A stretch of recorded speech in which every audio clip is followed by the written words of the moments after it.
Hey guys, welcome to the Comedy to Closings podcast, hosted by me, Warren Holstein. And me, Josh Carter. We're two veteran New York City comics who are now successful real estate agents.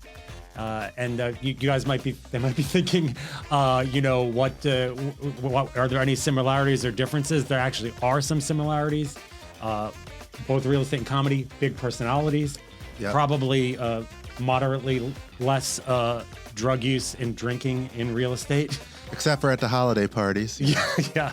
And then we also, the gatekeepers in real estate are actually real gatekeepers.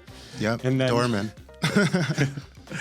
Probably about the same amount of mental illness. I wouldn't go that far now. Comedy, it's pretty bad in comedy. So yeah, we're here just bringing in some just lighthearted takes on real estate and what's going on in the market. Today we have a really great guest. We have a lender that we work with on a regular basis from CrossCountry Mortgage, Kevin Seinfield. Kevin Seinfeld. Hey Kevin, how you doing? Good. How you guys doing? Thank you for having me today. This is like kind of an odd thing because we've been working together for over 2 years. And this is like one of the weird things about the real estate business is you could be working with someone, a very competent person, on the phone on multiple deals we've worked. We went through some crazy shit, and we never actually have seen each other. It's funny because I think of both of you when my phone rings. I have a picture of you and your son that come up, and then I have a picture of you. Oh, so you actually are you disappointed? How does I thought you were shorter. Yeah, I thought you were shorter. I thought you were not as taller. Yeah. Oh, that's funny. Because I believe you're taller than Josh. You appeared to me to be much taller. Like I thought you were like 6'3", 6'4", and I thought you were like my height. I mean, you honestly, like I had you pictured like you're a lot cuddlier. Yeah, like I had because your voice, I had like kind of like more of like poker, cigar smoking, I get like Boardwalk Empire, voice. I have a Nucky good radio Thompson. voice, I'm told. Yeah, What that means. I just think bookies and Tommy guns. That's what I was thinking. But you're You're kind of like a sweet little teddy bear. Well, thank you. I think that's what gets more you like a clean-shaven Santa, right? Yeah. I've gotten that before with my red hair. Even though it was red at one time. It was? Okay. It was red at one time. So lenders are some of the most important people that we work with. Like we start from pre-approval all the way to making the offer, all the way to close, and you kind of help us direct the deal, and you're kind of one of the unsung heroes in all of our real estate deals. What got you into lending? Like, did you always know as a kid you wanted to be a lender? Like all your classmates was like, I want to be an astronaut, I want to be the president, and you're like, you know what? I think I want to loan money for where you're like bartering for lunch money. It's funny you ask that because we have a convention every year where about 1,000 of us in the company go different places. And one year, I think we were in Las Vegas, and they asked the question, who went to college to be in the mortgage business? And not one hand went up in the room, right? Because you don't go to college to do. You don't go to college to be a realtor either, for the most part. Yeah. When I was younger, my father was in sales. I always thought I would be in some type of sales. I didn't know what. I didn't want to be a fireman, a policeman, a lawyer, none of that. I always knew I liked to sell. I liked to negotiate. I liked to haggle. And, I got into this business where I used to negotiate contracts to build communication towers back when cellular was just becoming cellular. Yeah. And a friend of mine once sat me down and said, listen, I'm in the mortgage business. You should try it. It's a different type of sales. It was when day traders turned over to day trade stockbrokers, got out of the business, and they got into mortgages. So I felt a little sleazy about it, but I went for it. And luckily, I was always on the right side. I never did any subprime type of business. And here I am 25 plus years later. Yeah. Yeah, I mean, we've worked through some like wacky scenarios. We had a double probate situation where I don't know if I told you about this. We had someone who we got into contract, and then one of the people died. But supposedly everything, letters testamentary was taken care of and everything was going to be fine. And then come the day of the walkthrough, it turns out the estate attorney screwed everything up. And then the sellers fired the estate attorney. And then the estate attorney decided that they were pissed at the seller for firing them and said, oh, my computer imploded and it doesn't work anymore. And then my clients had to extend their lease. Then my clients decided to move in with their parents for a little while. Because it was supposed to be taken care of, and then the other person died. Not a little while. It was like 6 months. It was like 6 months. It was a year and a half. Deal hack. Always try to keep your buyers and sellers alive until closing. Dying is like uber annoying. Like kind of the wackest scenario that I dealt with that you were involved with. But do you have anything that can top that? Not that can top it, but I did have a situation. You know, people rely on us to guide them through the process. So a lot of times with interest rates, you'll get an on or about date in a contract. You know, in New York, on or about date December 1st means up to January 1st. And they always say, oh, but I want to close by December 5th. That's when I'm going to close. And I always say, yeah, but you have a contract and we need to protect you per the contract. Some customers listen, some don't. This one particularly did listen, and it turned out the seller passed away 2 days before the actual closing date, which was going to be in August. So we had time. Hence, thank God that they locked the rate in that long, because the sellers decided we're not going to close to the end of the process because we're dealing with our family matters, the death of my husband, yada, yada, yada, all that stuff. And it might not sound that crazy to you, but it was for me, because to have a seller die in the middle of the process, you know, it's an emotional thing for the sellers and the buyers. And these people were all packed up, ready to go. Dying seems to complicate a lot of things. The real issue is that New York probate paperwork moves slower than grief. I'm not sure if I'm rejecting it the right way, but the one I have with you doesn't compare. They say like dying and moving are the two most stressful things, and then when you combine them together, it would make sense. Two for it. Yeah. But that situation we had was, I mean, we both didn't think it was going to close. I mean, it did though. Yeah. It did. Well, New York is particularly complicated too with the probate system. Yeah, and it was It's a like co-op. So it made it, that So was ours. Right. No, yours I meant was a co-op. Yeah. That I meant was a co-op. Yeah, sometimes like with prospective clients, both their time and patience is limited. And you have like a really short window to explain scenarios. And I know we've had a couple like situations like this where you kind of like these clients are rushing you, but they kind of want short answers, but you have to kind of explain to them like certain scenarios before they decide. Yeah, they have to realize that like an arm is not a body part. Yeah. Yeah, so like if do you want to give us some quick, concise breakdowns of some common lending scenarios? Like we could talk about ARMs, conventional loans, FHAs, VAs, jumbos. Like what do you see more in New York City? Pick your favorite. And then if you want to explain to us like other types like SEMAs and stuff like that. Yeah, well, I mean, it used to be most people did 30-year fixed rates, right? When rates were low, I mean, you know, rates were in the fours, then the threes, and even in the twos in some cases. So people are doing 30-year fixed, which is some of the reason why people aren't moving right now, right? Because they feel they're stuck with this rate. Now with rates coming down, we're seeing the market open up a little bit more. I am seeing more people do ARMs, which are adjustable rate mortgages, which means if it's a 5-year ARM, you're locked in at that rate for 5 years, and then it adjusts based on the index of the loan afterwards. My suggestion to people on who should do an ARM and who shouldn't do an ARM is people like us that are commission-based, that our income could be $1 one month and X the next, you know, we can't control. There's sometimes good people to put in ARMs because they're going to have a lower payment every month, and when things are good, they can put more money towards it. Yeah. Someone that is W-2'd straight salary is not always the best thing for him because they're taking the lower rate and they're not really prepared for when it adjusts. The restrictions too are there's a limit to how much they can put it up, right?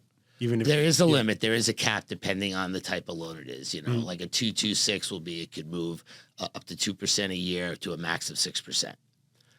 Normally also, the kind of clients that I feel are best in ARMs are ones that know they're going to refinance. Like in a market like we're in right now, when the interest rate, the ARMs right now are in the low 5s in some cases, as opposed to 6% on a 30-year fixed. You know, so I've even seen them in the high 4s like lately. They are, you know, with points. With the discounts. Like, you have to figure out with paying points if it makes sense or not in each type of loan. You know, we anticipate in New York with all the high fees, refinances are slowly coming around right now because people are locked at 7.5%, you know, and now you're in the low 6s. But I think once we get into the 5s, like right in there, we're going to see the refinances pick up. We're going to see, you know, because these days everyone's waiting to refinance like it's a sneaker drop. I guess we talked about your nightmare co-op deal like a few minutes ago. Like, what do you think about co-ops like in general, yay or nay? Like most of the buildings built in New York or before 1980 are co-ops. I mean, how much choice do you have in New York? So what are some of the standard tips that you could give buyers to prepare for the time-consuming process involved in applying and getting into one with the biggest a loan? tip I give when you go in front of the board, don't say anything. Yes, ma'am. Yes, sir. That's it.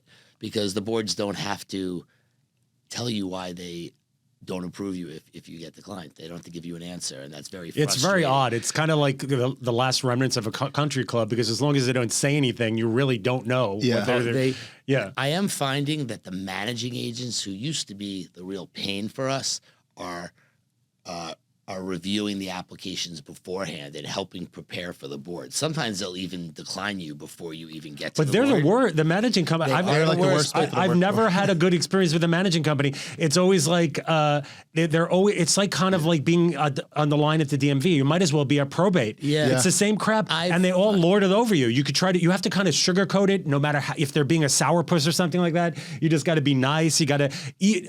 No matter how much guff they give you, and they're most of them have attitudes because they know to have all the power. They do have the power, but some of them I've seen are, and it works both ways, right? Because it's not fair if they're going to tell you that you're declined before you even go in front of the board. But sometimes they will discuss things to get your affairs in order. Maybe like, if you have deposits in your bank statements or something like that they want to have reviewed, and they've asked. Doesn't happen a lot, but I'm seeing that a little bit more. Otherwise, they're a disaster. They make our lives miserable. But if you're at the start of your career in owning a home, that's usually the first step, is buying a co-op.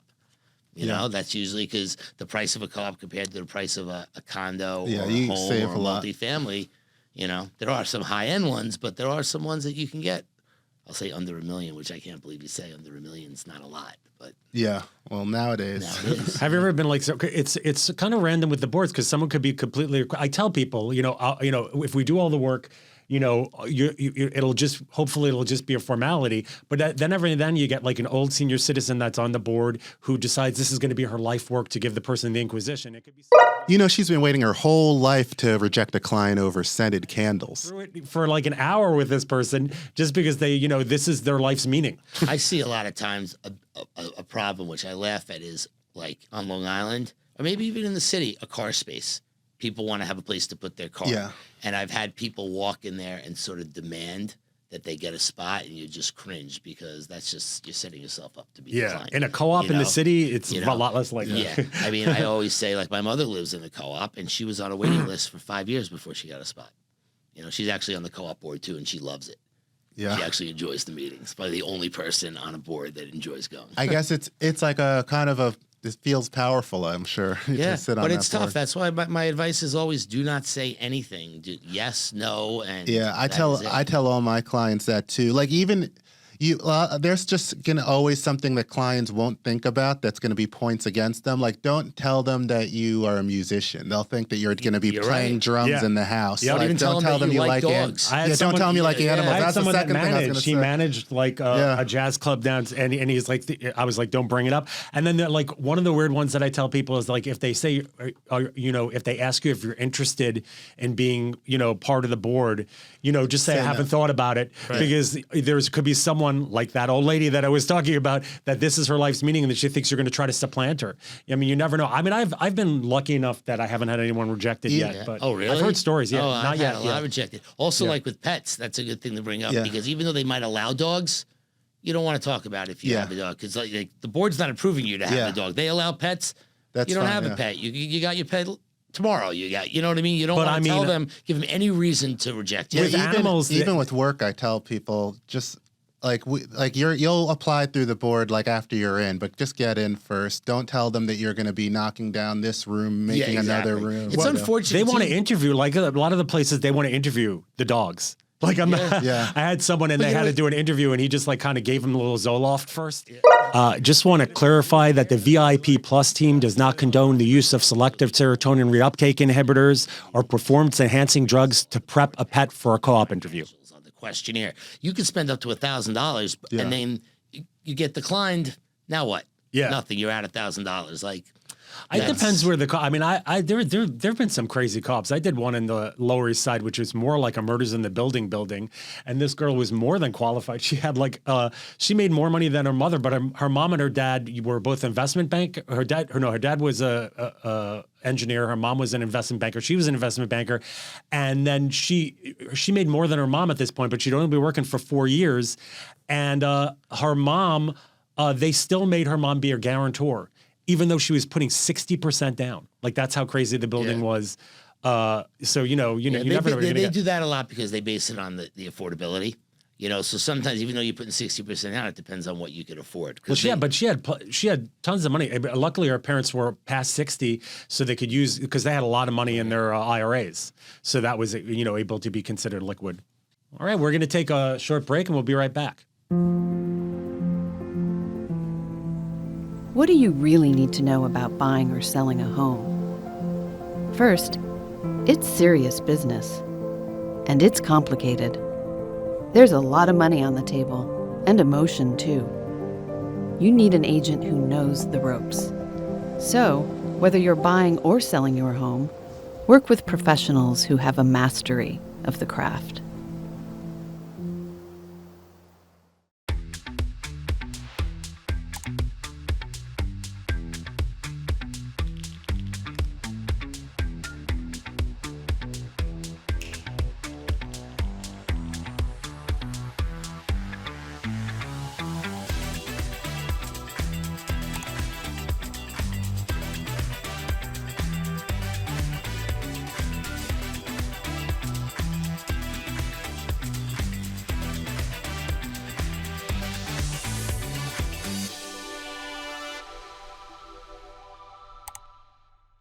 Investors, this is your moment. I'm Scott Nadler with CrossCountry Mortgage, and whether you're starting out or growing your empire, I've got the loan solutions to make your next move a success. Let's talk today. Okay, and we're back at Comedy and Closings. This is Josh Carter, and I'm here with Warren Holstein. And we're here with our guest from CrossCountry Mortgage, Kevin Seinfield. With his beautiful, beautiful gravelly voice. So I want to ask a question that probably a lot of our listeners who are thinking about becoming first-time home buyers might have. Do you have any really great specials or maybe down payment assistance, anything like that that could help out first-time home buyers? Definitely. Or any products? This is where you can plug yourself. This is where you can. I actually specialize in it. That's what I started my career at, working with first-time home buyers. There's some great programs out there. There are great programs run by the state. There are also programs based on where you live and where you're buying, maybe how much income you make. Tons of programs out there. We have some programs that the rates are as low as 5% with up to $15,000 towards closing costs. Oh, wow. That's one. Down payment assistance is definitely a plus, and this is not one that you have to pay back if you hold your home for 10 years. And I'm assuming that's only for primary residents. Only for primary residents, correct. There are other programs out there that offer more money, some offer less. There are no prepayment penalties, which are very nice. So you could, buy the house, and if you want to sell it in a year. Well, people are watching it. Do you have any particular programs you want to plug? The best program that I feel we have is one that it's based on the income that you have, and it gives you a below market rate. I'm talking as low as even I think 4.6 was the last one we had. Yeah, but you have to qualify for it. And every person's different. I'm just curious, what are the qualifications? I'm just going to look through and think if I have any buyers. Income qualifications, affordability qualifications. Like, I'm not sure if you've heard the term debt to income ratio. Yes. Based on with all the co-ops I've done. I've definitely heard that term. What your affordability. For those who don't know, DTI is basically the bank asking you, are you living like a normal adult, or are you ordering sushi from DoorDash at 1 a.m.? The debt to income ratio is going to be below about 32 or below, right?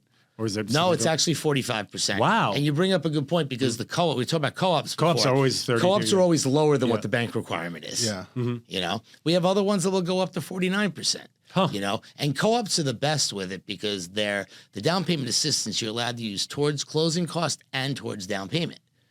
As we know in the city, with what it costs with just New York State's fees, the closing costs are tens of thousands. But on a co-op, they're only like $4,000 or $5,000. So if you're buying like a $700,000 co-op, you can get $15,000. Now you have $10,000 that you could put towards your down payment. Nice. So it's a great program for the right person. And we always try to, any borrower that comes across my desk, the first thing I do is to see if they qualify, if they're first-time home buyers. And you could do this throughout New York City, or is it just certain areas? Certain areas allow certain programs, but this particular one is all in New York State. Oh, wow. It's a New York State funded program. Yes. Oh, but we have other ones that, work in Long Island, work in Queens, other ones that work anywhere in the state, depending on your income situation. What's your most, for boroughs, what's the most complicated borough? New York City. Manhattan. Manhattan, because, it's not that the boroughs are most complicated. How about Queens versus Brooklyn? to me, Queens is like just an extension of Long Island. We apologize to both Queens and Long Island. There's major differences between Flushing and Valley Stream. No doxing, please. And I don't want someone outside of my apartment in a Dodge Charger with lit ground effects. Staten Island's like Long Boston. Island's more a borough than Staten Island. Yeah, it's so bizarre. I won't say anything negative about Staten Island. I don't work there, and I live there for I don't a short work there, period. I yeah. will say negative things about Staten Island. It's the same thing to me everywhere. A mortgage is a mortgage. Where you work doesn't make a difference. You know, like we were talking earlier, how we first met. Yeah. You know, we've known each other for over 2 years, and this is the first time we're meeting. I don't meet half my customers. We do everything online. We have our applications online. I know that's they click on the link, and then they if you want you zoom them. They can it's to the point see where your cuddly we face. can do it on our phone. Yeah. Like I can do just, I wear glasses normally, so I can't work on my phone, but we're equipped to do every single thing on our phone. So if I'm out with my family at dinner and you call me and you need an updated pre-approval, it's just clicks away. And that's the great thing about Kevin. He will answer his phone all the time. I've talked to you from golf. I've talked to you when you're going to surgery. I've talked to you when you're at your son's baseball game. You always pick up the phone. It doesn't, in the household, they sometimes get upset that we try to like not talk on our phones at dinner, but I feel if I don't pick my phone up, someone else is gonna. Yeah. And someone else is gonna answer the question. And that's why it's always given me the flexibility of playing golf, going fishing, going to all my son's Well, that's what I always events. look for, like in lawyers and lenders, is that people are going to be responsive and people are going to answer the phone. People are going to be able to change the pre-approval letter when I need the pre-approval letter changed. And you've been great with it. I like to say that my business is not a 24-hour a day. It's not a 40-hour a week job, but a 24-hour a day job. You're always available, but you might not put a 9 to 5 in. Yeah. But I'm available all the time. I have to be. You do an open house on the weekend, you want someone pre-approved. If I'm not there to help, I need to be available to take that call. Because you want to make sure that the people that you're looking to that are accepting your offer are qualified. I have another lender that I use that is a great lender, but he's religious, he's Orthodox. So they have in the office they have an office goy. When they're celebrating you should Shabbos. just stop using it anyway. Well, it's just for Shabbat when you call. So I have like that contact and for some reason, whenever we need something, it's always like it's always that. But they have someone, they have a contingency, kind of like if you go to like to the real Orthodox places that have buildings, they have these elevators that stop at every floor. Yeah. That's I'm not Orthodox. I just say I'm Jewish and nose and last name. Yeah, me too. Yeah. But a lot of the times, oh, that's right, you're a Seinfeld. Yeah. 9 to 5, people aren't available. Like if you're dealing with a teacher, they can't talk during the day. Yeah. I find I have a lot of calls. My better half is a principal up in Larchmont, and she gets up early. Oh, your wife's a principal. That's a commute, from Port Washington. It's at what type of school? At elementary school. Oh my God! But she's out of the house at 6 a.m. So I'm up early. So I will tell people, text, call me. Let's talk before the day starts. And she gets home late. So we'll have dinner late maybe, and I'll work 8, 9 o'clock. That's like an advantage because I have a kid that I have to get up for the same amount of time, and that's why you're always like, why are you calling me this early? Because I get up like literally my kid, it doesn't sleep at all. He gets up at 6 o'clock in the morning, every morning, jumps into bed, wants to snuggle, wants a story or whatever. I'm awake, and I have to 3 little pigs it because in order for me to like get things done, if I have to do because I'm older now, I got to do my stretching and everything. I'm getting up at like 5:15, so I get those late night texts. I'm answering him at like 5 o'clock in the morning. So they think I'm on it, but I'm not on it. I just get up. I'm just having and hiring someone with a kid like Warren is the reason I get up early. He calls me for questions every morning at 7. Well, I always tell people, call and text me anytime you want. I go to bed, I shut my ringer off. Sometimes I don't even put the phone in the same room. If I'm up at 10 o'clock and someone texts or calls, I'm going to respond. A client that we're working with, she emailed me at 11 o'clock last night. I was watching the Yankee game.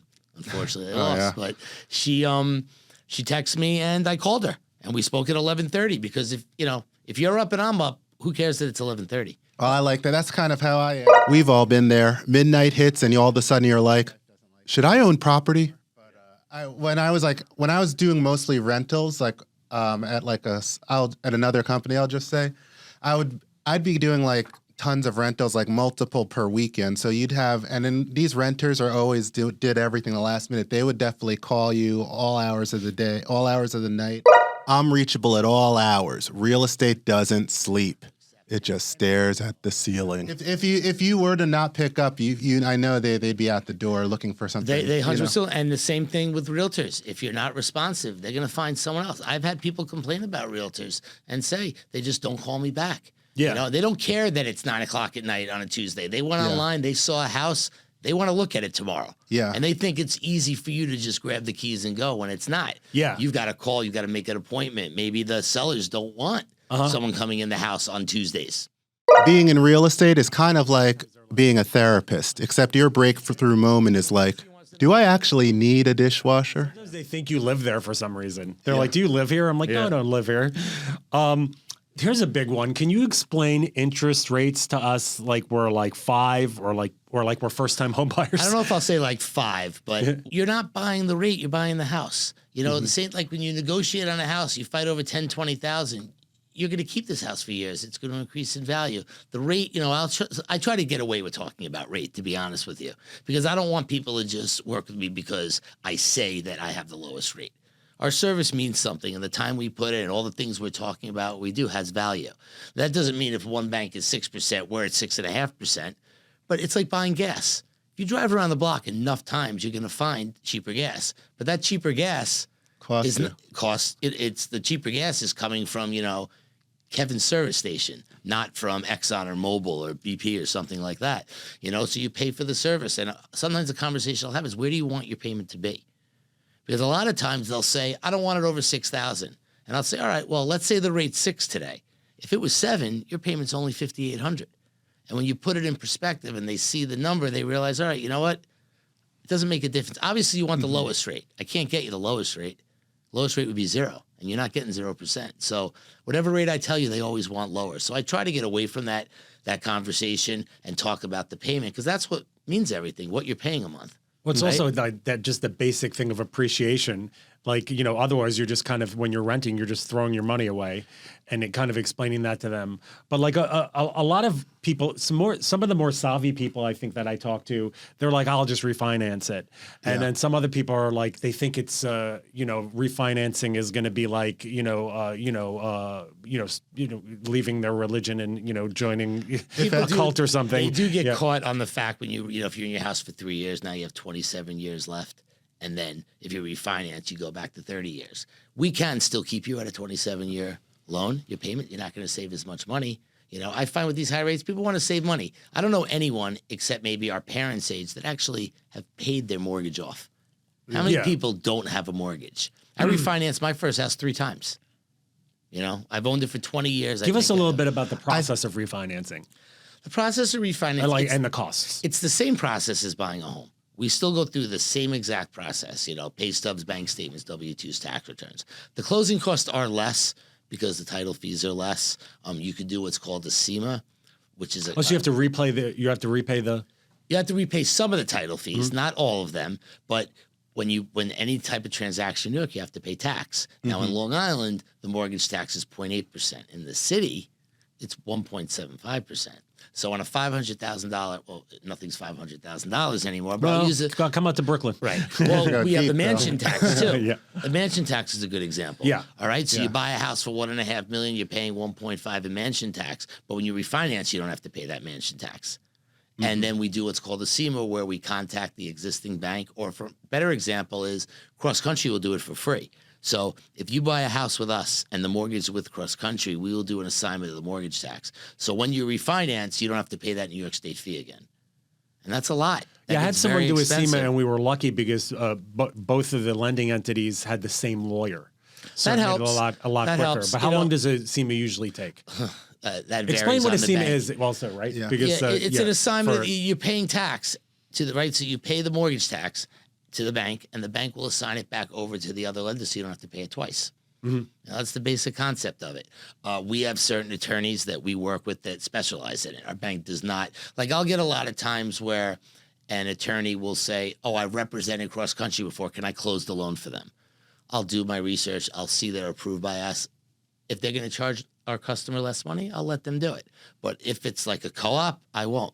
Co-ops, you have to have certain attorneys that know co-ops to do it. We have an approved list for them. I tell that to clients all the time. You know, because you want to save $200-300 on your attorney, which you're not going to save, because if they're not experienced with the co-op, it's going to be a problem. The same way, nothing is worse than hearing like a divorce attorney that tell me that they have a divorce attorney representing them to buy a home. The same way you don't have a real estate attorney do your divorce. Buyers, please note that would probably not get you custody of that Tiffany's chandelier hanging in the living room, although you might get court-mandated visits every other Sunday. This is my advice. You have to always think outside the box. Like, for instance, people are always like trying to shop the lowest rates. If anything, you should be buying when the rates are at the highest, because then when they drop, your property value goes up. You know, you're buying. Really, if you're buying in an environment with a very high rate, you're probably also buying in an environment where the purchase price is a lot lower because of those rates. You know, it's so funny you playing say it like that because I had a customer recently that the way rates are set up is when you know that you've heard the term paying points. To pay points, you get a lower rate, right? So on a $800,000 loan, you pay a point, it's $8,000, all right? And let's just say you're getting 6% with a point. Right? But you're getting 6.25 with no points, right? Because you're buying the rate down. I've had people go the other way where they said, why don't you give me a higher rate of 6.75 and then we can give them credits back towards closing costs and stuff because they know that they're going to refinance or they know that they can afford the payment and they'd rather have the money in their pocket. So paying points are a way to lower your rate, but there are ways also of helping put money in your pocket, sort of like a down payment assistance a little, but at a higher rate. This is where that bookie voice is coming in when you're talking about paying points. Right? But we are finding people that are paying points because if the buy down's enough, it makes sense. Yeah. But you're also in a market where you think you're going to refinance. And we'd like to say next year, we'll see what happens. Rates have to drop enough to cover the cost. New York State is so expensive. It's just not fair. But people are refinancing now already. I don't want to touch a nerve here. Bank versus mortgage broker. Bank is stricter on their requirements. That are more we're correspondent lenders. Why should someone do a bank and not a mortherage broker? Why should someone do a bank? Yeah, like instead of having someone that's shopping it around you're before. You're gonna ask me. You're gonna have problems with the bank. Like another example. You mean a mortgage broker? No, he's a direct lender. Yeah, I'm a direct lender, not a broker. But the banks require, for instance, municipal searches, which means that they have open permits. We don't require that, so we can close with an open permit. You know, where a lot of the big banks can't. I'm finding that a lot of realtors are shying away from the bigger banks because requirements are not as strict. They're much more strict than we are. You know, so you know, I worked for a big bank in the first probably 10 years of my career, and then the last 15 or so, I've been in the direct lender side. So it's just, I guess, a little bit more flexibility. More flexibility, not as suit and tie-ish as I call it, like just very relaxed. So it's like every day is casually Friday? Yeah. Well, you know what? I got in this business with Bank of New York 20 years ago, and we were all new to the business. And we had this CRA program, the Community Reinvestment Act, which was a first-time home buyer, lower interest program. And it was great. We were lower than everyone. So anyone that called, we took the loans. It was awesome. Then time went on. Bank of New York got sold to Chase. All the banks started buying each other. This guy went that way. I went this way. Now here, 20 years later, we're all back working together. All of us that were at Bank of New York are now back working together at CrossCountry Mortgage. You know, we are the carbon team at CrossCountry Mortgage. We've already closed over $1 billion of business this year alone. We are the largest team within CrossCountry. Oh, we wow. closed probably $1.5 billion. That's so bizarre that you all, that that must be odd. Like that awkward Christmas party moment from like 30 years ago that you thought was gone. And now you're back with that. A lot of the guys in the company, we moved around with each other. They came over to CrossCountry with about 20 people 7-8 years ago, and they created this great thing that now I'm a part of. And people say, you know, because we get calls from recruiters all the time, you know, there's just the problem is not the company I work for. The problem is the market we're in. And you have to adjust to the market you're in and, you know, pivot, so to speak, as they used to say during COVID. And, I mean, I'm doing more business here now than I've done in the last 2 or 3 years. What do you think gives you the advantage in a market like this? Advantage in the market like this? I think it's more of an advantage of who I am and how I do business. You can't control what you can't control. You can't worry about. Can't control the market. Yeah, right? but you can control your moxie, and you have a lot of moxie. Hey, tons of buyers out there. There's no lack of buyers. I'm pre-approving on the average of 1 or 2 a day. You know, over the course of a month. But, you know, and then you'll get sometimes multiple people putting bids in on the same property. And you're like, oh, great. That's happening a lot. Yeah. You know, there's no lack of buyers. You know, it's, I you know, think the question is, you know, yeah. what's going to make the price of houses drop? And I don't think that's going to really happen. I'm hoping that when the rates drop more and get into the 5s, those people that are at 3% will say, all right, you know what? now's the time, because you can't control, as you know, if you have a 4-person family and all of a sudden your wife gets pregnant and she has twins, you got to move. Like, you're forced to move, Yeah. or people pass away. We keep talking about this, and they have to sell the house. Yes. You know what I mean? And people, so Estate sales. estate sale, yeah. Oh, God. So people have reasons that they have to sell, and there are people that don't want to move because of their rate, but it's tough. Yeah, and I feel like we're like on the precipice of something big. I do coming too. up. I do too. I feel like we're right there, that something's going to cause the housing market to pop again. I don't know if it's going to pop like it did during Like a giant storm or a disaster. No. Well, you know what? It used to be. Sorry, that I'm a was little it. glass half No, empty. it used to be that way. Like, if there was a disaster, rates would drop or rates would move, and it doesn't really happen that way anymore. It's sometimes you want to ask me why rates go up or down, and I would be making up a reason. It's really It's like hard to timing the tell. market. That's like what I tell clients all the time too. You're either in the market or out of the market. Or when you say know? someone's renting, the rental market is so high. So you go rent an apartment for $5,000 a month, you're spending $50,000+ a year to rent. Yeah. To rent, where you can go on one of these first-time buyer programs with 3% down to buy. Exactly. And the rent, what is it? I mean, I know the laws have changed, but first month and last month. Oh, it's just first and security. Yeah, first month, last month. Okay, and then, so you need No, 10. you can't do first, last security anymore. It's just first security. Okay, so at Yeah. 5,000, that's 10,000 out of your pocket, and you're throwing away $5,000 a month. It's a waste of money, I feel. But some people have no choice to do it that way. So just accommodate, just like you do. You accommodate people that want to rent because that's what they're looking for. yeah. What's one thing borrowers think affect their rates, which actually doesn't? When the Treasury moves the rates, we get that call all the time. You find out the Fed's lowered the rates 0.25%. Oh, so that means that the rate at 6.5 is now 6.25, and it's like, no, it doesn't move. Those are short-term rates, car loans, credit cards, stuff like that. The banks, I feel, we all know. When the Feds are going to lower the rate or raise the rate. Everyone talks about it. You know what's going on before it happens. The banks sort of adjust accordingly.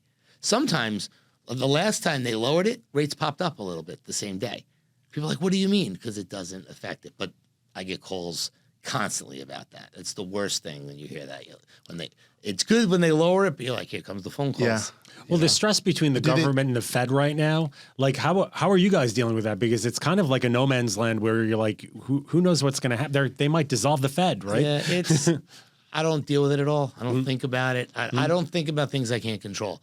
That's why rates going up, rates going down, it is what it is. I can't control it. It's not like my rate goes up and his rate goes down. Yeah. All of it's our not rates your go heart up. rate or blood pressure. Yeah, you can't control it. So it is what it is. That's why I don't like talking about rates. I said that before. I try to talk about payment because Sorry that's I what brought it means. up. No, you can bring it up all you want. But payment is what you want to sell. Taxes are what drive your payment. Yeah. Not the mortgage rate. Okay. Well, yeah. Thanks so much for coming in and having a conversation Nice. with us Thanks about for having this. me. This is Finally great. meeting I you. enjoyed it. Yeah. Inaugural Yes, guest right here, Yeah. Kevin Yep. Seinfeld. And now you could just take me in, and now you picture this on I'm gonna there. come back to It's the not just 100th going to be that anniversary one weird episode. shot that's on your iPhone. This is me. Yeah. And next time, hopefully, I'll have lost a little more. Because I put a little Me too, on. hopefully. Yeah. Thanks so much for coming in and speaking to us. It's always great to hear from one of our preferred lenders, all like the And ins it and was outs. great So- finally seeing you. Definitely. Yeah. Thank you for having me. Yeah. Yeah. Yeah. Cuddly, very cuddly. But yeah, everyone, this has been Comedy and Closings. I'm Josh Carter, I'm Warren Holstein. and we'll be here next week with another guest, Camille Logan, the Executive Vice President of Sales of Brown Harris Stevens Manages Brooklyn. all 3 Brooklyn offices. Yep. You don't want to miss that. So we'll see you next week here at Comedy and Closings. Thanks so much, guys. See you next week.